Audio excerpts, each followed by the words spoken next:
Hi everyone, আমরা এখন কুয়ালালামপুরে KL টাওয়ারের ভিতরে ঢুকবো।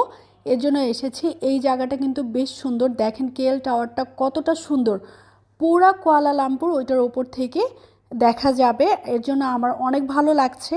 এখানে 3টা ধাপ রয়েছে। আমরা ফার্স্ট ধাপে প্রথমে উঠবো, যদি ভালো লাগে তাহলে আরও 2টাতে আমরা উঠবো। এই জায়গাটা বেশ সুন্দর। এইখানে কিন্তু অনেক জায়গা রয়েছে ছবি তোলার জন্য। আমরা একটু আগে এখানে ছবি তুললাম। এখানে বসারও জায়গা রয়েছে। আর চারপাশটা দেখেন কতটা সুন্দর লাগছে, আর এতটা উঁচু, ঘাড় ব্যথা হয়ে যাচ্ছে এটা দেখতে। আমার তো অনেক ভালো লাগছে। আপনারা যদি কেউ কুয়ালালামপুরে ঘুরতে আসেন, অবশ্যই এই কেএল টাওয়ারটা ভিজিট করে যাবেন। এই যে আমরা ফার্স্ট ধাপে চলে এসেছি। দেখেন উপরের থেকে কতটা যে সুন্দর লাগছে। পুরা কুয়ালালামপুর শহরটা খুবই সুন্দর লাগছে দেখতে। আর কয়েকটা বিল্ডিং তো মনে হচ্ছে একদম মেঘের ভিতরে ঢুকে আছে। ভিডিওতে অত বোঝা যাচ্ছে না, আমরা দেখতে পাচ্ছি। খুবই সুন্দর লাগছে। আর এইখানে কিন্তু প্রেসিডেন্টের বাড়িও দেখা যাচ্ছে এখান থেকে। আর টুইন টাওয়ারটাও দেখা যাচ্ছে। বেশ সুন্দরভাবে দেখতে পাচ্ছি আমরা টুইন টাওয়ার।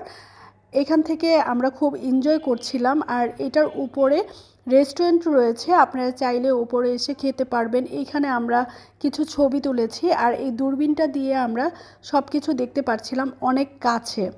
টুইন টাওয়ারটা তো আমরা দূরবীন দিয়ে যখন দেখছিলাম মনে হচ্ছে একদম কাছে। দেখেন খাবারের সবগুলো রয়েছে, আপনারা চাইলে এখানে এসে খেতেও পারবেন। আমার তো অনেক ভালো লাগছে। ওপরের থেকে পুরো কুয়ালালামপুর শহরটা দেখা যাচ্ছে।